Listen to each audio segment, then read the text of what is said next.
à tous les auditeurs sur Facebook, ici sur Facebook, sur YouTube et tous les autres canaux dont je serai cité ici. Donc, avant de revenir à la question, j'aimerais quand même rebondir un peu sur tout ce que je viens d'écouter. J'ai pris le live il y a à peu près quelques dizaines de minutes. Et effectivement, pour développer un pays, on peut se développer sans les ressources si on investit dans l'éducation. Tout ça, c'est bien dit, c'est bien beau. Mais il faut aussi comprendre une chose, en fait, pour investir dans l'éducation, il faut avoir quand même, comment on appelle, un plan de vision, à long terme et des investissements qui rapportent. Aujourd'hui, le président Patrice Talon, lui, s'est focalisé dans le tourisme, qui n'est pas aussi mal que ça, mais on a très bien vu que il suffit simplement d'une épidémie mondiale pour que le tourisme soit grippé. Et donc, aller investir massivement dans le tourisme sans mettre un peu dans le capital, mais notamment l'éducation et le secteur secondaire. On a vu GDZ, le Bénin n'a pratiquement rien là-dedans. Ça, tout le monde le sait déjà. C'est quand même pour moi une hérésie totale. Donc, mise à part cela, quand on prend le secteur donc, des ressources du sous-sol, que ce soit pétrole, l'or en tout cas tout ce qui est extractif, en fait, c'est des secteurs, je veux dire, d'investissement à long terme. C'est pas comme du Socharucha. Vous ne pouvez pas venir faire du Socharucha comme vous voulez construire des axes derrière la présidence et faire du Socharucha là-dessus. C'est des investissements, vous commencez aujourd'hui l'exploration dès la phase de découverte jusqu'à la phase donc, de développement d'un projet minier. Il faut compter à peu près une quinzaine d'années. Et donc, on voit que en fait, ça transcende plusieurs mandats.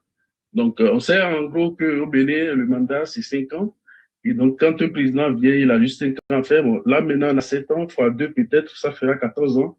Mais c'est limite suffisant pour espérer que quand il y a découverte aujourd'hui, le temps de mettre en place toutes les installations jusqu'à lancer la phase de développement, que ça puisse prendre à peu près une dizaine, voire une quinzaine d'années.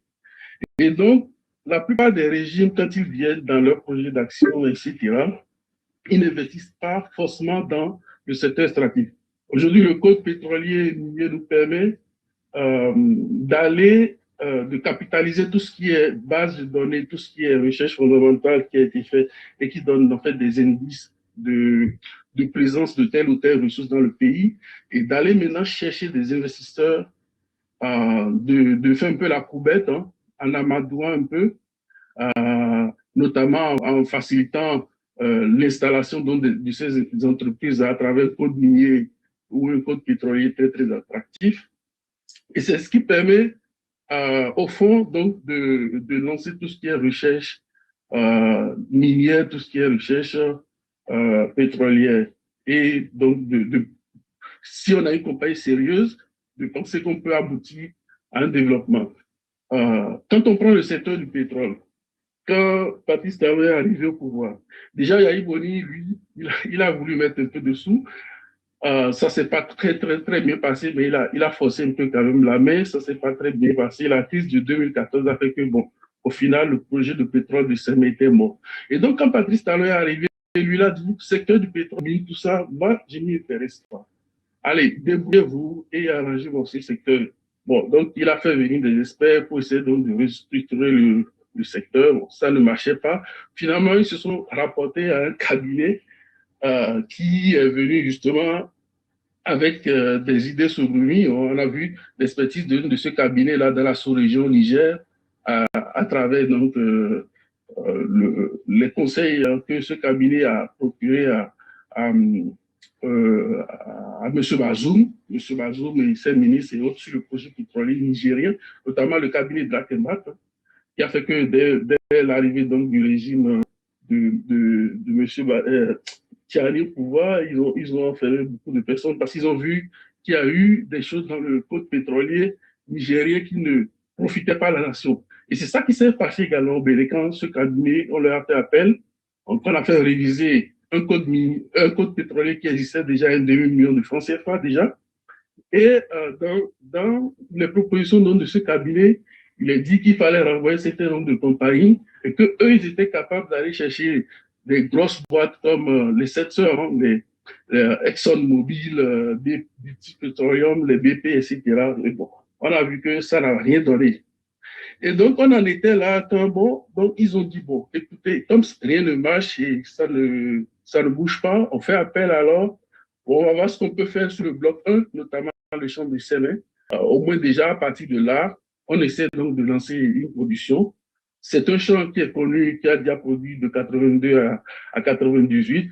Donc, on a pu produire à peu près 22 millions de barils sur 110 millions de couverts.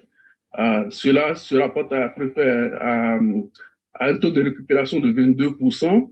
Et l'idée maintenant avec les nouvelles technologies, c'est d'essayer d'améliorer ce taux de récupération à 35% à peu près. Et donc, on dit, bon, donc faisons en sorte qu'il y ait déjà une compagnie qui arrive. Et on sait que quand il y a du miel quelque part, il y a une mouche qui atterrit là-dessus, d'autres viendront. Donc ça, c'est l'idée. Et c'est pour ça on a lancé les enchères sur le bloc 1. On lance les enchères sur le bloc 1, c'était une compagnie participe. Euh, on ferme, d'accord? La deadline était arrivée, on ferme. Et 3 mois plus tard, on fait venir une autre compagnie qui n'a même pas suivi tout le processus et qui vient en fait faire une proposition mirobolante à ce gouvernement-là. C'est qu'autour de Talon, il y a des gens qui n'aiment pas forcément le développement. Mais comme Patrice Talon lui-même ne suit rien, il a fait confiance à son ami M. Olivier Bocor, donc, qui a son poulet qui était au ministère, dont M. Adambi. Donc, tout le réseau là, en fait, ils ont fait en sorte que ce soit cette compagnie-là qui passe, cette compagnie mafieuse. Moi, j'en avais alerté dans le temps. Donc, vous comprenez très bien que la petite voix ne porte pas, donc face à ces dinosaures. Et donc, ils sont allés signer un contrat donc, de confort à cette compagnie qui a pris ce contrat pour aller lever des fonds à l'international.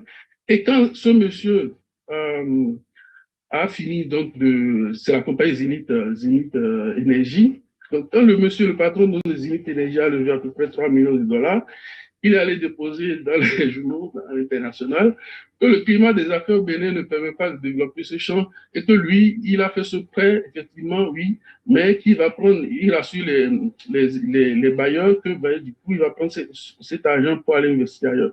Il suffisait simplement que notre soi-disant BAI faisait une petite investigation même sur Internet, hein, ils auraient remarqué en fait que ce n'était pas une compagnie sérieuse non seulement du point de vue technique, ce qu'elle proposait ne tenait pas la route, c'est-à-dire 25 000 barils.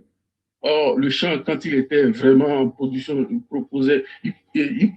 produisait à peu près 9 500 barils d'huile. Et également, comment on appelle, le gain, la part donc, de l'État dans tout ça. Donc, on voit également aussi que sur le marché et dans d'autres pays, la compagnie était déjà en difficulté financière. Donc, toutes ces informations devaient nous alerter en disant que, bon, non, cette compagnie-là, on ne peut pas la faire venir. Mais bon, comme on n'a pas des gens suffisamment sérieux pour faire un travail sérieux, ils ont laissé passer. Et donc, ça a été un fiasco quelques mois plus tard parce que le gars, il est allé prendre ses sous, il est allé ailleurs. Ils l'ont viré et finalement, bon, il a fait la lettre, ils l'ont viré. Et donc, on en était là. Quand même, c'était une compagnie, etc., de la sous-région qui se sont bien constitués, des Norvégiens, des Nigérians constitués en consortium. Ils ont fait une proposition, déposé une proposition en belle du forme, de développer ce champ, une proposition technique, etc. Ils ont même acheté des données pour ça, pour faire une petite étude technique. On met ça de côté. En décembre 2023, on sort de nulle part une compagnie qui arrive comme ça, qui s'appelle Rest International, amené sûrement par notre compatriote, M. Razak Saka, donc le PDG d'Octogone, donc qui atterrissent et qui viennent en fait signer rapidement un contrat. On n'a même pas vu ce coup-là venir. Et quand on regarde à peu près le profil de cette compagnie, c'est une compagnie qui était déjà en difficulté. C'est une compagnie singapourienne. Ils ont des blocs à Oman, ils exploitent, etc. Ils sont même accompagnés par, à Oman, sur le bloc 50, là, par la compagnie Petrosi, qui est la compagnie nationale des hydrocarbures de la Côte d'Ivoire. l'équivalent de ce que l'on appelle ici chez nos sociétés nationales hydrocarbures du Bénin. Ils sont complètement en difficulté, ils étaient même en conflit. Petrosi les a traduits en justice et réclamait une part, notamment donc les difficultés de trésorerie, etc. et les prestations de services impayées et tout ça. Donc, quand vous voyez le profit de cette compagnie, on ne peut pas dire que M. Wada nie. C'est vrai que lui, il se cache derrière le cabinet Drakenbat qui nous conseille. Hein. On ne peut pas dire que M. Wada n'a même pas jeté un petit coup d'œil pour en fait dire non, écoutez, ce n'est pas suffisamment sérieux. Cette compagnie-là, on ne veut pas. Mais après, avec un peu de recul, on voit en fait que, compte tenu donc des ambitions que lui-même il nourrissait, bon, il a sûrement fermé les yeux pour laisser passer. Parce que quand même, M. Sakar Razak, c'est quelqu'un qui enfonce la porte de la présidence, il a des entrées. Et donc, cette compagnie est venue et elle me met l'annonce sur toutes les chaînes que bon, le BL va produire au départ 16 000 barils jour, après 15 000 barils jour. Et ils ont lancé patata, un développement donc, de forage de 3 puits. Sur les 3 puits, ils ont dépensé à peu près 50 millions déjà qu'ils ont injecté, 50 millions de dollars, il faut bien préciser, 50 millions de dollars qu'ils ont injectés dans le champ pour finalement n'aboutir qu'à forer un seul puits sur les 3 de départ. Sur un programme de forage qui devait durer 3 ou 4 mois maxi, ils sont là jusqu'à ce jour, ce soir où je vous parle, ils n'ont même pas encore fini de compléter le puits. Et d'après les dernières informations qu'on a sur le puits, ça on ira un peu dans les détails, peut-être s'il y a des questions, ce n'est pas un puits très très positif. Maximum grand massif fera 3000 barils jour. Grand massif fera 3000 barils jour avec au moins 35% à 40% d'eau. Donc, on voit en gros que quand on enlève 35%, 40% d'eau, on a moins de 2000 barils jour de pétrole, de ce qui est réellement du pétrole à vendre. Or, la compagnie, quand elle fait ses analyses sur 15 000 barils jour, elle dit le pétrole n'est rentable qu'à un coût de pétrole sur le marché à 78 $. On est autour de 70 $, voire même moins, parce que si on espère bien qu'il n'y aura pas de montant dans le détroit et que l'Iran et les États-Unis vont bien se reprendre pour la paix du monde, et que du coup, ça va faire chuter, bon, les marchés vont recevoir le message et donc le prix du pétrole va continuer à être tiré vers le bas compte tenu donc du développement des énergies renouvelables et de la faible consommation donc, de la Chine, parce que c'est la Chine qui drainait tout ça. Et donc, avec 78 $ le baril et qu'eux, ils se prononcent sur 15 000 barils de production le jour. Aujourd'hui, on est autour de moins de 2000 barils. On aura moins de 2000 barils le jour pour le seul puits là. Ils vont produire à peine. Et donc, dans ces conditions, cela ne pourra jamais être bénéfique au Bénin. Et pourquoi est-ce que je dis que cela ne pourra jamais être bénéfique au Bénin? Alors là, je vais rentrer un peu dans le contrat qu'on a signé. Quand ils sont venus, dans eux, ce qu'ils ont publié au comité donc, de l'Assemblée générale en 2007, je veux parler donc de RES, il y a un actionnaire gros qui demande à savoir dans quelles conditions ils ont acquis le bloc du Bénin, le bloc 1, le champ de Sémé, et quelles sont les conditions. Donc, ils ont répondu officiellement que au Bénin, il y avait le champ de Sémé et dont personne n'en voulait. Donc, quand eux, ils sont arrivés, ils ont proposé au ministre de l'économie, M. Wadaï, qu'ils vont développer le Bénin qu'en 2026, ça allait contribuer à l'économie béninoise. Et que très rapidement, ils allaient mettre en place le même système qu'ils ont mis en place à Oman et que ça allait très, très bien se passer. Et donc, finalement, on leur a laissé ça sans demander même ce qu'on appelle bonus de signature sur contrat. Bon, pas grand-chose. Ils ont payé, mais ce n'était pas grand-chose. Le bonus de signature sur contrat aussi, c'est quelque chose qui a été mis dans le code pétrolier. Peut-être qu'on en parlera après, mais c'est quand même des choses qu'il ne faut pas mettre, parce que ça constitue un blocage pour ceux-là qui viennent prendre des risques d'investissement, surtout quand c'est à l'étape d'exploration. C'est quelque chose d'aberrant qu'il faut mettre. Après, je peux comprendre que pour la production, on puisse demander des bonus de signature sur contrat, oui, parce qu'on sait que le jus il est là, il faut aller le pomper, et donc forcément, les gens, ils n'ont pas le choix, quoi. Ils vont mettre l'argent sur la table. Mais à l'exploration, on n'a même pas une base de données consolidée qui puisse leur fournir des données fiables On n'a même pas des modèles géologiques, on n'a rien de tout ça. Donc, on exige encore de déposer un montant sur la table, sachant que ils ne savent même pas s'ils vont trouver. S'ils ne trouvent rien, ils laissent ce qu'on appelle le bonus de signature sur contrat. Et donc, ça freine en fait la venue massive donc, des compagnies pétrolières, que ce soit dans le domaine des mines, que ce soit dans le domaine donc, du pétrole. Et ceux qui côtoient le Bénin ne sont que ceux-là qui viennent faire, soit qui viennent faire du blanchiment, soit qui viennent en fait en tant que démarcheurs pour séquestrer donc, le pétrole du Bénin pour en fait se revaloriser sur les marchés, revaloriser les actifs du Bénin. Parce que le champ de Sémé actuellement, on sait que c'est un pétrole qui existe et dans tous les cas, ça ne va jamais disparaître. C'est vrai que actuellement, le prix du baril n'est pas aussi élevé, ce n'est pas économiquement rentable, mais personne ne connaît l'avenir, ça peut changer d'ici là. Et donc, les investisseurs ont suffisamment confiance parce que à long terme, c'est très, très rentable pour eux. Et du coup, aujourd'hui, ce qu'ils font, c'est que, bon, ils disent que le pétrole du sommet, il est là, donc c'est un pétrole prouvé, et donc ça compte directement dans ce qu'ils appellent actifs donc, de la société. Et quand on compare aujourd'hui la part des actifs que cette société-là détient en reste international sur les marchés, le pétrole de sommet, c'est à peu près 50% de leurs actifs.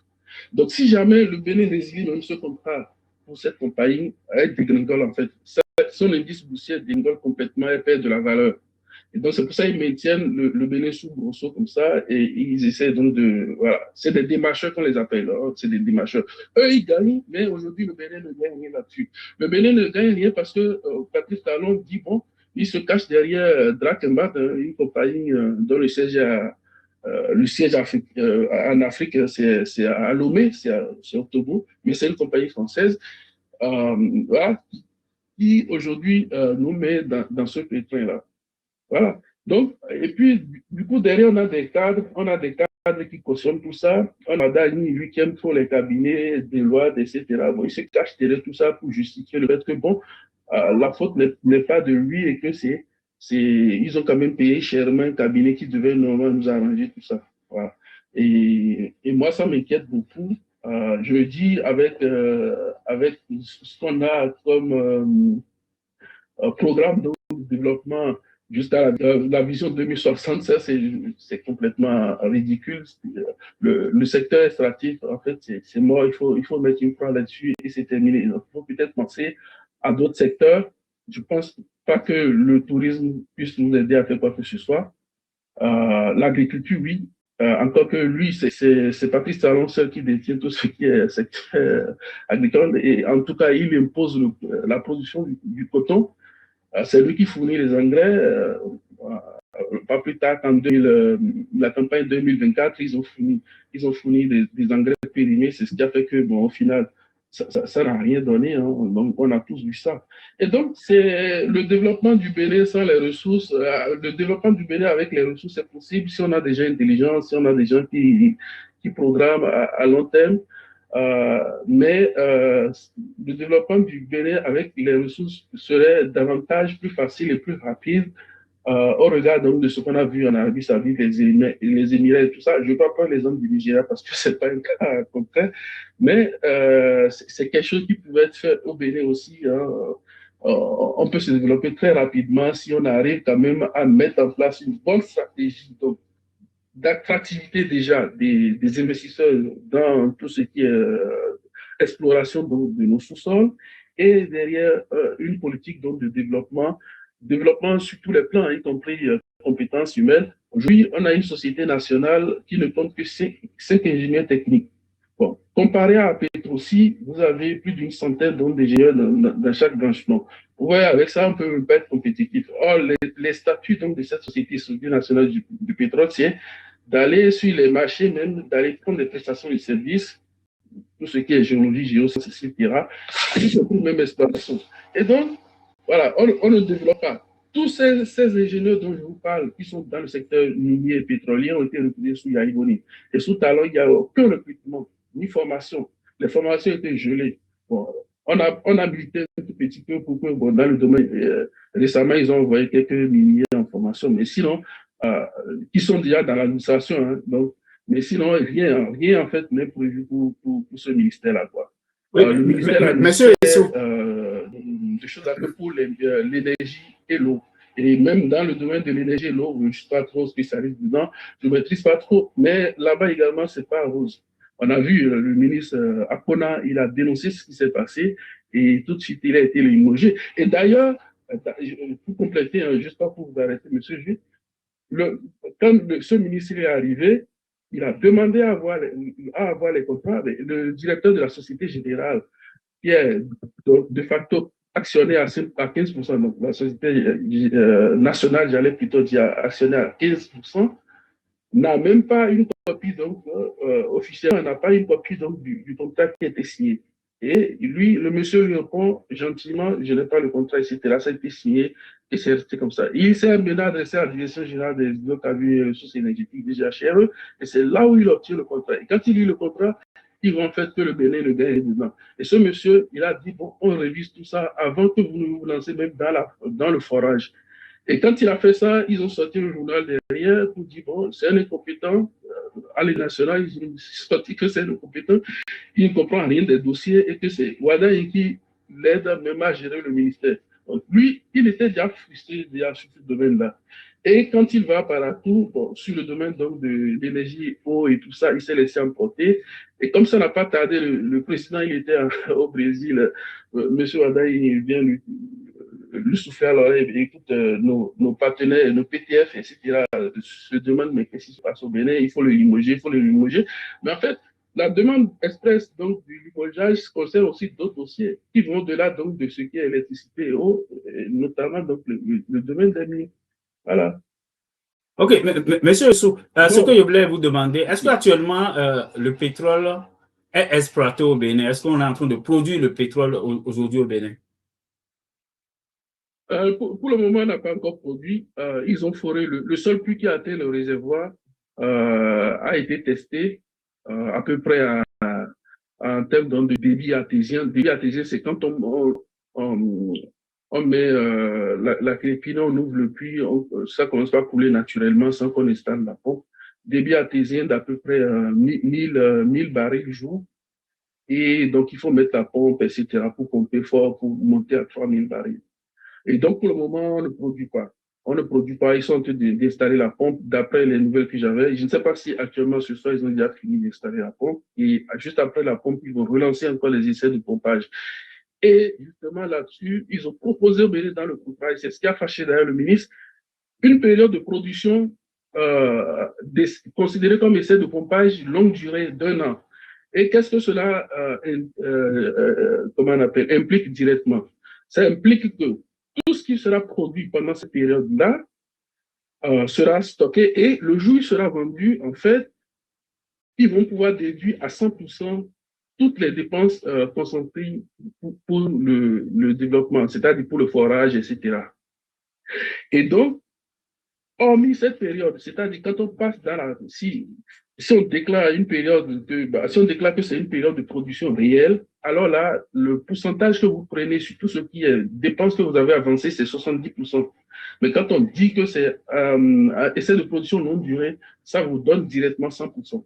Et donc, c'est ce qu'ils ont fait pour avoir 100%, parce qu'ils ont perdu énormément d'argent dedans.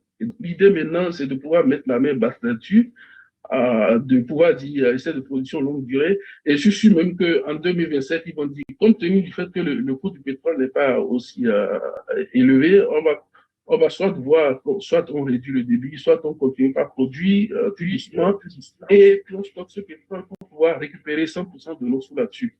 Les salaires qui sont payés, tout ce qui est payé, sachant que très peu de Béninois sont représentés dans tout ce qui se fait aujourd'hui. On va dire même que c'est 0,001% de Béninois qui sont représentés dans le projet de SEME. Et ce n'est pas la compétence, il y a la compétence, il y a ceux qui avaient déjà travaillé sur le champ donc, de SEME, PPS, projet pétrolier de SEME. Ces anciens, ils existent, hein. Ils auraient pu les aider sur plein de choses, à débloquer beaucoup de solutions.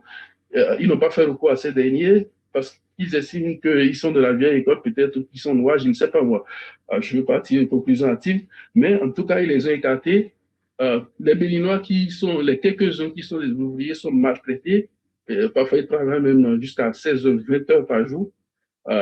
Et sont payés uniquement sur leur réglementaire tel que défini dans le contrat. Donc, c'est une forme donc, moderne d'esclavagisme qui est mise en place là. Et on l'avait dénoncé, hein, sur même votre chaîne, y compris sur la chaîne de notre compatriote Achille Free. Ok, une question que j'avais vue tantôt dans les commentaires. Est-ce que l'or de paiement est exploité aujourd'hui? Alors, lors de paiement, en octobre 2025, ils ont finalement signé une convention donc, de 10 ans qui permet à la société Shinkwon International de produire l'or de paiement. Donc, c'est une compagnie chinoise, Shinkwon, donc voilà. Et cette compagnie-là, en fait, détient 90% donc, des parts d'action ou à la vente. La clé de partage de production, c'est 90% pour Shinkwon et 10% pour l'État béninois. Les 10% de l'État béninois sont directement représentés c'est le ministère de l'économie et des finances. Il y a une cellule, donc là-bas, il y a un service du moins qui représente les entreprises d'État qui prennent des parts d'action dans chaque société. Et donc, ces 10% vont à l'État, sachant qu'il y a l'Office béninois des recherches géologiques, OBSGN, qui normalement est le bras armé et dont le statut permet aujourd'hui d'aller prendre des actions dans les parts d'exploitation de cette société-là et de l'exploiter. Là également, c'est quelque chose qui vraiment, moi, me touche énormément parce que quand j'ai discuté, y compris même avec certains cadres donc, du ministère, ils m'ont fait comprendre aujourd'hui qu'ils ont des difficultés de dédommagement parce que dès lors que la convention est sortie, normalement, les orpailleurs qui sont sur le site doivent dégager les lieux. Mais ça pose énormément de problèmes parce que ces messieurs, ils ne veulent pas partir. Et je dis, c'est normal, ils ne peuvent pas partir. J'ai eu des confrontations comme ça. Bon, donc ça n'a pas été toujours facile, mais je vous parle un tout petit peu quand même. Moi, ma vision pour Perma serait, par exemple, qu'on demande en fait à tous ces employés-là de se constituer en consortium, parce qu'il faut très bien savoir que c'est des gens qui, ils estiment hein, que ce sont eux qui ont découvert l'or du Perma. Et donc, M. Shinkwon n'a pris aucun risque de découverte, aucun risque biologique, aucun risque à l'investissement. Et le permis qu'il a aujourd'hui lui permet d'exploiter l'or alluvionnaire, quelques filons et de consentir une part donc, de ces activités pour la recherche donc, de ce qui convient d'appeler les batholithes. En fait, c'est des gros filons qui sont situés un peu plus bas. On peut les trouver juste à plusieurs mètres sous le sol, 1 km, 2 km. On pense qu'il y a des indices qui nous rassurent qu'on a des batholithes également chez nous à Perma, un peu comme au Ghana et tout ça. Et donc, ce monsieur n'a pris aucun risque. On lui signe ça, il va exploiter ce que les opérateurs considèrent comme leur découverte, ou en tout cas découverte de leur ancêtre. Et ces messieurs, ils ne savent plus faire l'agriculture, ils ne savent plus aller au champ, ils ne savent plus rien faire. C'est vrai que du point de vue environnemental, c'est pas ce qu'il y a de bon parce que c'est une exploitation sauvage qui se fait et que du coup avec l'arrivée donc d'une compagnie ça pourrait tout mettre en ordre. Mais quand on veut mettre une compagnie comme ça, il faut tenir compte de l'historique de ce qui est là et intégrer l'humain, le social aussi dans le projet. Et c'est là où je dis qu'on aurait pu les rassembler en consortium d'employeurs et leur donner une part d'action d'office dedans. Et c'est même pas négocier, Shinkwon ne peut pas refuser. Tu refuses, tu dégages. On négocie 10, 15, 20%, je ne sais pas, avec les opérateurs, on dit, bon, écoutez, vous avez ça d'office dans ce qui est appelé Shinkwon.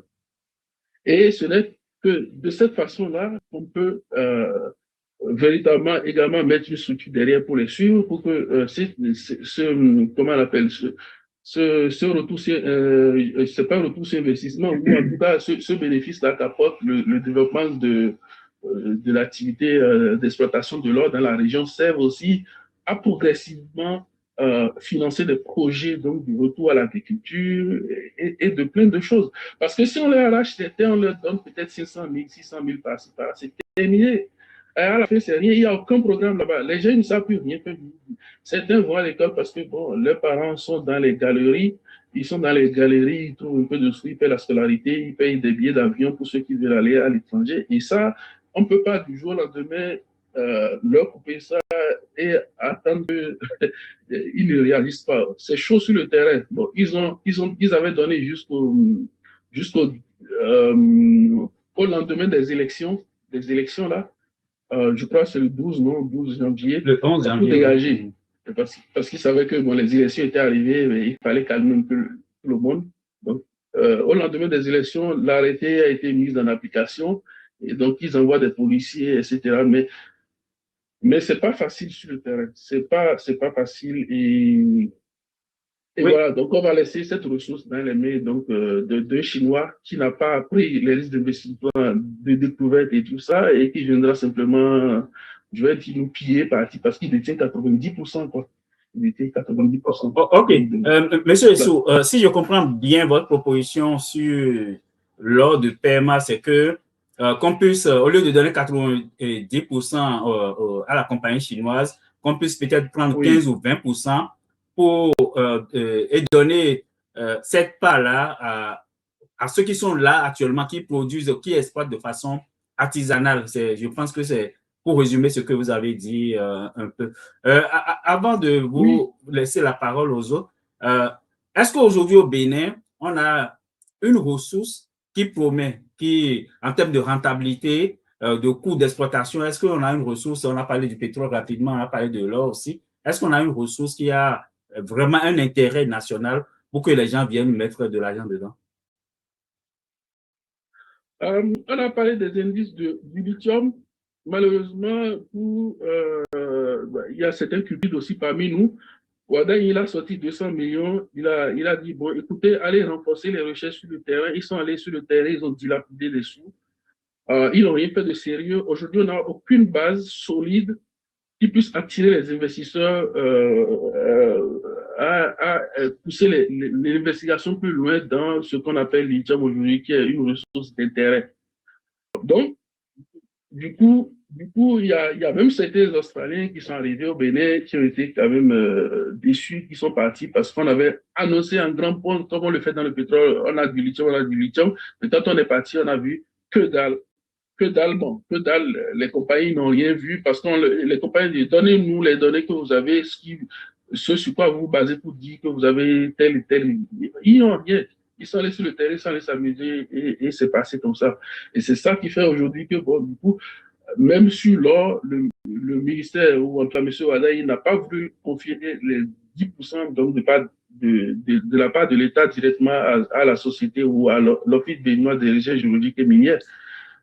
Voilà. Donc, oui. Donc, sur l'ordre de paiement, je voulais dire pas forcément 20%, mais je vais dire c'est un truc qui peut être négocié en fonction donc de tout ce qui va être investissement initial aussi, l'équipement, tout ça. Je sais aussi que bon, c'est pas gratuit non plus, mais voilà, c'est faire quelque chose, faire en sorte que c'est de façon durable, cette population puisse bénéficier donc de l'exploitation de l'or et puisse se sentir dedans. Ça il va aussi pour la sécurité donc de Xinjiang, donc dans cette région. Il faut aussi dire que ça sera aussi bénéfique pour nos employés parce qu'aujourd'hui, la plupart des propriétaires des galeries qui sont exploitées à paiement, c'est soit des Burkinabés, soit des Nigériens. Hein, donc c'est ça en fait. Et les explosifs viennent de façon clandestine du Burkina parce qu'ils ont des mines d'or qu'ils exploitent de façon artisanale, c'est bien encadré du côté du Burkina. Donc, il y a des fuites donc, de ces explosifs-là qui atterrissent chez nous. Vous avez aussi les cyanures qu'ils utilisent pour concentrer l'or, tout ça, voilà, qui viennent donc de l'autre côté de notre frontière. Et donc, il y a un souci aussi de sécurité dans la région. Et donc, je pense aujourd'hui que ce serait bénéfique pour tout le monde qu'on discute réellement et qu'on ne vienne pas distribuer que des billets de 500 000 temporaires qu'ils vont simplement dépenser, ça va finir et puis c'est terminé. Quoi. Okay. Parce que dès qu'ils vont dépenser ça, ils vont revenir sur les sites.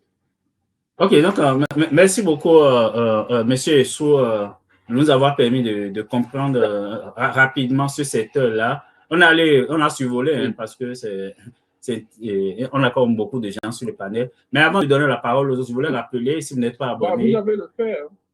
Oui, on a le faire aussi. Est-ce que ça promet? Le fait promettait, il y avait une compagnie indienne qui était là-dessus, Mitchell. Et c'était sous Yahi, hein. Tout ça c'était sous Yahi, mais sous Talon, il y a eu personne. Il y a eu quelques Indiens qui sont venus en tourisme et qui sont repartis. Et sous Yahi, effectivement, il y avait eu un gros investissement dans l'équipement de forage et tout ça sur le terrain. Et ça promet énormément même, euh, avec même des possibilités de traces d'or dans le fait de Lumbu. Et donc, c'est une zone très, très promettrice, sauf que nous n'avons pas, je veux dire, le chemin de fer qui puisse transporter ce fer-là jusqu'au port donc, de Cotonou pour l'exportation. Et donc, peut-être qu'il faut penser aux hauts fourneaux, mais les hauts fourneaux jusqu'au nord là-bas, ça va être compliqué. Et donc, pour le moment, vu le coût du fer sur le marché, peut-être qu'on peut dire que c'est pas rentable, mais la ressource existe quand même. Quand ça se fera rare, ça pourrait être rentable.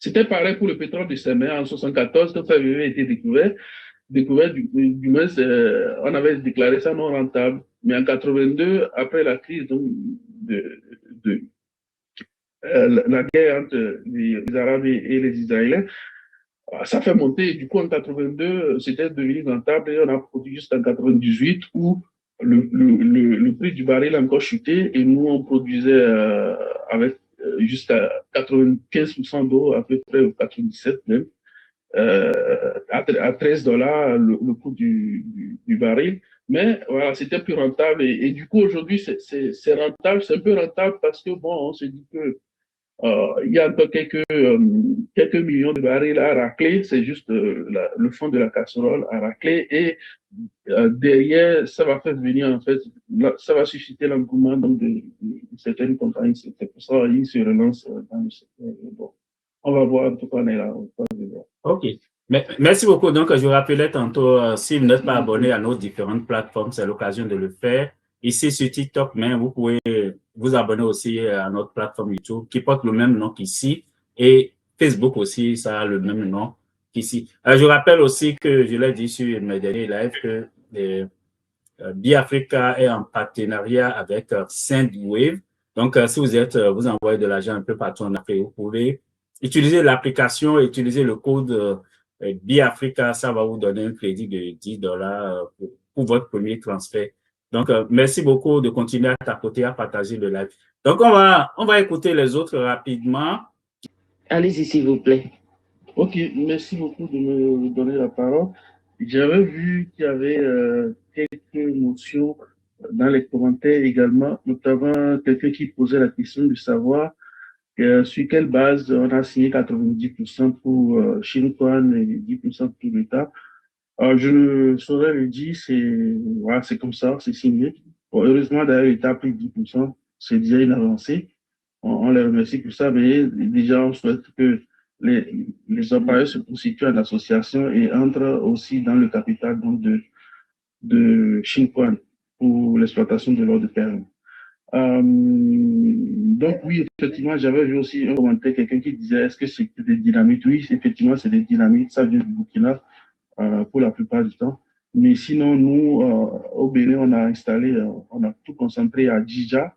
Je ne vais pas trop donner de détails parce que c'est une stratégie qui s'appelle. Voilà, c'est dans la localité qu'on a, et c'est contrôlé par l'État. Donc, ça vient frauduleusement donc, de l'autre côté du Burkina où l'artisanat minier est réglementé, l'orpaillage est autorisé là-bas.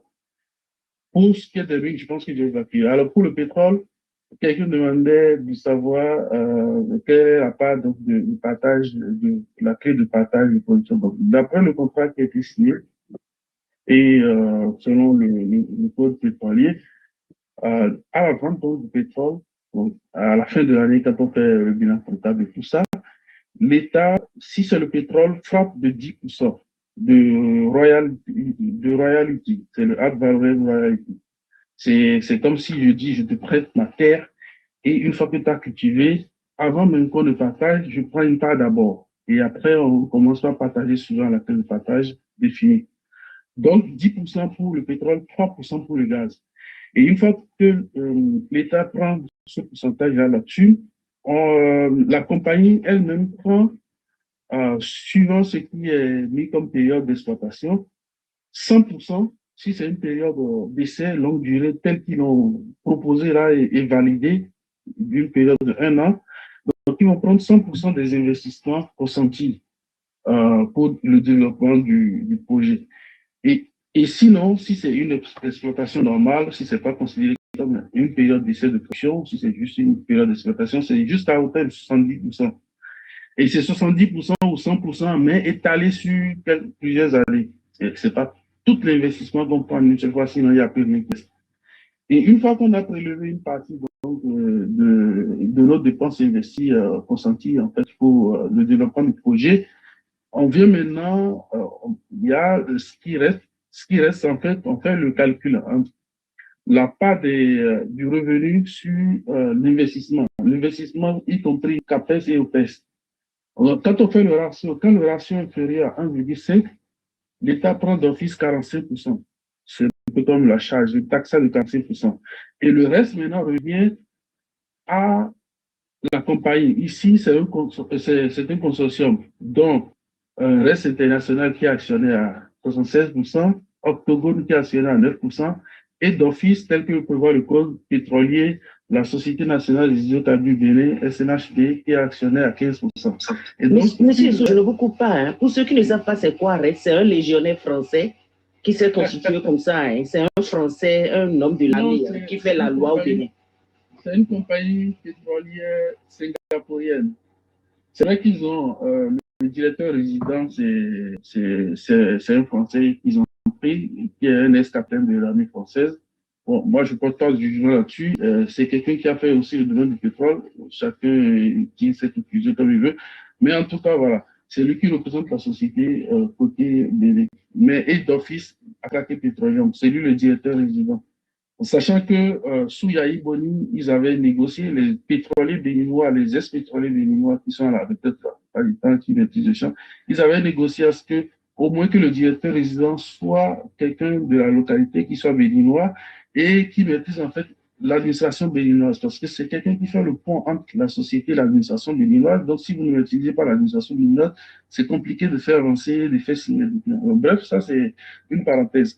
Donc, je reviens à la clé de partage. Donc, sur la clé de partage, une fois que l'État prend les 45%, si c'est 1,5%, si le ratio entre le revenu annuel divisé par les dépenses, donc CAPEX, OPEX, est inférieur à 1,5, on prend 45%. Et dès lors qu'on prend 45%, le reste, on partage suivant la clé de partage que j'ai définie. Donc, comme c'est Akaké Petroleum, mais que c'est une société, un consortium constitué donc de reste, qu'on l'a dit, une singapourienne, 76%, eux, ils prennent 76%, Octogone prend 9% et la Société nationale prend 15%. Donc, ça, c'est la clé de partage.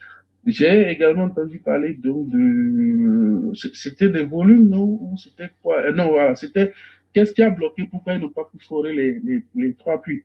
Déjà, oui. Il faut dire qu'il y a 3 puits qui ont été prévus pour ce projet-là. À partir d'une plateforme, ils ont décidé de forer un puits vertical jusqu'au toit du réservoir, c'est-à-dire la zone où il y a l'huile, à peu près à 1850 mètres de profondeur sous la mer. Et à partir donc de ce puits, il y avait un double objectif. L'objectif second était de forer les zones qui sont sous-jacentes, qui sont un peu plus bas, notamment les horizons inférieurs H7 et H8, sachant que H6 c'est la zone où il y a le réservoir, donc H7 ce qui suit et H8 ce qui est un peu plus bas, où on a du gaz et du pétrole. L'idée, c'est de l'évaluer et de mettre en place un projet de développement pour 2028-2029 pour exploiter ces horizons inférieurs-là. Mais l'objectif premier, c'était déjà H6. Et donc, ce puits, quand ils l'ont foré, arrivé au toit du réservoir, ils ont lancé la déviation. Donc, en fait, il y a déjà un niveau, à partir de certain niveau, à peu près à 400 mètres, ils prennent ce qu'on appelle déviation légère. Déviation légère, du moins, s'ils prennent cette déviation, ils commencent à dévier pour aller en fait à un objectif, à un point fixe dont les coordonnées sont bien définies. Donc, ils commencent à prendre ce point, donc ça commence à prendre l'angle, et jusqu'à arriver au toit du réservoir à proximité, l'angle devient un peu plus grand si vous voulez. Et à un moment donné, ce qui s'est passé, c'est que la couche qui est juste avant le niveau réservoir, c'est une couche argileuse. Donc, une couche argileuse, vous qui êtes un peu dans le domaine du pétrole, je ne sais pas, d'après ce que j'ai, vos explications, c'est ce que j'ai compris. Quand ils ont pris la déviation, en fait, ils ont foré la zone argileuse. Et quand ils sont rentrés dans la déviation, en fait, l'outil s'est coincé. L'outil s'est coincé parce que la boue de forage qui est utilisée, qui est de la bentonite avec mélanger de l'eau, c'est du KCl. Donc, mélanger avec de l'eau permet en fait de maintenir les particules fines en suspension. D'accord, ça c'est un des rôles donc de la boue de forage. Il y a plusieurs, on va pas, c'est pas un débat technique ici, mais si vous voulez, je peux vous donner des explications là-dessus. Donc, cette fonction de maintenir ces petites particules en suspension. Mais malheureusement, quand ils ont foré, à un moment donné, l'outil de forage, le traitant, le bit en anglais comme ils appellent, n'évoluait pas du tout dans le cours. Donc, quand vous avez ça, normalement, pardon? Quand vous avez ce problème-là, normalement, ce que vous faites, c'est vous retirez l'outil, vous remontez, vous faites un voyage aller-retour pour nettoyer le puits. Et donc, ça, ils ne l'ont pas fait, ils ont continué à forer. En râteau, il y a eu des alertes, notamment de certains anciens, etc. Il y a des jeunes qui ont consulté les anciens, qui avaient travaillé, qui ont dit, ah, mais dites-leur de faire attention, de remonter rapidement. Ils n'ont pas écouté, ils ont continué. Et quand ils ont voulu maintenant sortir l'outil, c'était déjà trop tard. Il y a eu accumulation donc, de sédiments, donc il y a eu dépôt à nouveau donc, de ces particules-là, ça a bloqué l'outil. L'outil, le tout monté, c'est à peu près 2 milliards. Qu'est-ce qu'ils ont fait? Au lieu de chercher à sortir, ils n'ont pas résisté. Ils ont envoyé les explosifs pour bousiller l'outil dans le fond. Et maintenant, dès qu'ils ont fini de bousiller l'outil, ils ont même envoyé maintenant, on appelle ça dans le domaine de l'armeçon, c'est un peu comme un truc aimanté avec, pour repêcher le reste donc, de l'outil qui est coincé dans le puits. Ils n'ont pas pu le faire, donc ils ont dû fermer le fond. Et ils ont rebasculé sur le second puits. Sur le second puits, pareil, patatras, ils creusent encore l'outil, 2 milliards, en fait. Et sur le troisième puits, en fait, le second puits, c'est un puits à deux branches. C'est un peu comme un puits, ça vient en vertical, et à un moment donné, ça dévie dans deux directions. C'est comme Y, voilà. Ça dévie comme Y. Donc, le premier niveau de déviation pour arriver à faire le niveau subhorizontal, lui, ils ont outil, ils ont bousillé, bon voilà. Ils n'ont pas pu finaliser ce puits-là. Également, outil enterré. Et c'est le troisième qu'ils ont pu réussir, c'est ça le puits AKH2 qu'ils ont réussi. Et même là, quand ils ont réussi, en fait, ils sont revenus trop tôt dans la zone réservoir, mais du coup, ils ont navigué à peu près sur 455 mètres dans une zone stérile, et après sur 950 mètres, ils ont navigué sur une zone qui est une zone à huile, dont la quantité d'eau est supérieure à 30%. Donc, c'est une zone qui est, on va dire, pour faire simple, c'est 70% d'huile et 30% d'eau, quoi. Ouais, c'est pas que du pétrole. Et c'est en fait les 950 mètres là qui ont été confondus par le journal Phoenix qui a fait publier 950 millions de, 950 millions de barils. Alors qu'il s'agissait en fait il s'agit là d'un gisement qui est connu, qui a été découvert, dont la réserve était donc de 110 millions de barils pour les deux champs, la structure nord et la structure sud. À Sénégal, deux structures, deux zones, si vous voulez. Le cumul, c'est 110 millions de barils. On a produit déjà 22 millions de barils. Ce qu'on veut faire, c'est maintenant d'aller récupérer encore dedans. C'est comme vous avez de l'eau et de l'huile que vous mélangez dans votre casserole. Vous pompez. À un moment donné, vous commencez à piper de l'eau. Vous mettez une pipette dedans, vous pipez assez d'eau. Et à la vente, ce n'est plus rentable parce qu'il faut traiter, il faut jeter cette quantité d'eau qu'on produit là et tout. Et le reste du pétrole que vous vendez sur le marché avec le prix qui avait chuté en 98, c'était plus rentable. Maintenant, on a laissé tout décanter un tout petit peu et on veut maintenant récupérer encore un volume donné, c'est tout, jusqu'à 10 millions à peu près. C'est ce qu'on essaye de faire là. C'est pas qu'il y a une autre découverte derrière.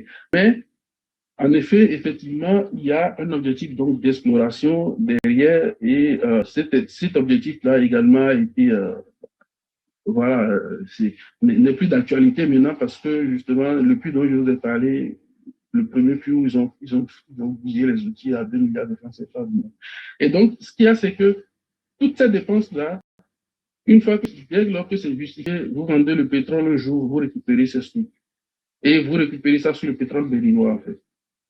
Donc, c'est le Bénin qui perd sur toute la ligne. À moins que nos ingénieurs soient capables de faire un compte rendu bien détaillé, bien fourni au ministre, et que nos dirigeants aussi soient intransigeants sur un certain nombre de choses, quitte à déclencher des contentieux. On dit, nous, ça, on ne paye pas. Nous, ça, on ne paye pas. Mais tel que le contrat est ficelé, en fait, même le ministère n'est même pas informé de certain nombre de choses. Le contrat est ficelé de telle sorte qu'on a dit, pour aller plus vite, il faut que la compagnie a le feu vert, en fait, pour prendre certaines décisions. Et donc, ils agissent et après, ils informent le ministère s'ils veulent. C'est ce qui a été dit. Donc, on leur a donné confiance à 100%. Et là, ils font n'importe quoi. Quand ils vont vendre un jour, voilà, là, pour le moment, c'est... Je ne sais pas s'ils vont vendre, mais quand ils vont vendre un jour, ils vont récupérer tous les sous. Et pourquoi est-ce que je dis que ce n'est pas rentable qu'ils vont vendre à perte? On est en offshore. En offshore, vous savez, il y a une unité de production qu'ils appellent un MOP qu'ils ont mis en place. Il y a un avis donc de stockage qu'ils ont mis en place, qui est le FSO du nom de Christina, qui fera en fait le stock, sur lequel on fera le traitement et le stockage. Et puis un autre navire, un autre tanker viendra charger directement. Donc rien n'ira à terre, en fait, tout se fera en mer là-bas. Et tout ça, ça a un coût d'exploitation. Quand vous comparez le volume produit journalier par rapport à vos dépenses journalières, c'est pas du tout rentable. C'est en cela que je dis que, voilà, mettre ces équipements, même s'ils estiment que c'est le schéma d'exploitation moins cher possible, comme savoir, eux, dans leur étude, ils ont eux-mêmes commandé, ils disent que pour que le champ de semen, actuellement, le développement soit rentable, avec ce système d'exploitation à bas coût qu'ils veulent mettre en place, là, soit rentable, il faut que le prix du baril sur le marché soit à $78. Et tout ça, en fait, ça prend en compte les crédits qu'il faut auprès donc, des bailleurs, des banques d'investissement et autres, et les intérêts à payer derrière. Donc, c'est pour ça, justement, il parle de $78. Mais on sait très bien que si nous, on nationalise ce pétrole-là et qu'on fait un appel donc, de fonds tel qu'on l'a fait pour la BIC ou les autres banques, les appels à investissement type nationaux, contribution donc, de la part donc, des Béninois, on peut développer ce pétrole-là à bas coût. Ça nous fera gagner en compétences et ça fera en sorte qu'on aura suffisamment confiance en nous et la compétence pour développer d'autres blocs qui sont en côté. On aura suffisamment donc, de fonds de manière indépendante à aller développer tout ce qui est pétrole onshore, le bloc B où on pense quand même qu'il y a d'énormes ressources aussi là-dedans, où à ce jour, le Bénin ne veut pas signer le contrat, renouveler le contrat donc, de la compagnie qui est là-dessus, un Américain, à qui on a demandé à peu près $1 million de dollars pour lui renouveler son contrat. Il a refusé. Donc, ça fait que, bon, aujourd'hui, donc, tout ça, pour vous dire, je ne sais pas s'il faut aller dans ces détails-là, mais tout ça pour vous dire que, voilà, le développement, oui, sans le pétrole, oui, en fait, sans les ressources du sous-sol, oui, mais avec les ressources du sous-sol, c'est plus rapide et plus facile. Et vous n'avez pas la pression que vous avez quand vous allez faire les prêts sur le marché, parce que vous avez une pression et vous devez mettre aussi la pression du côté donc, de la population pour être crédible côté remboursement. Ça fait que vous n'investissez pas forcément dans tout ce dont vous avez envie d'investir, notamment l'éducation, parce que soit vous investissez dans l'éducation et vous oubliez le tourisme, mais comme ils ont fait le choix de mettre un peu l'argent dans le tourisme, ils ont oublié l'éducation. C'est ce à quoi on assiste aujourd'hui. Donc, voilà, je ne sais pas si j'ai oublié un certain nombre de questions que vous avez posées. N'hésitez pas à me les rappeler. Merci beaucoup. Okay, merci, monsieur. Non, pour moi, c'est pas plus. Merci. OK.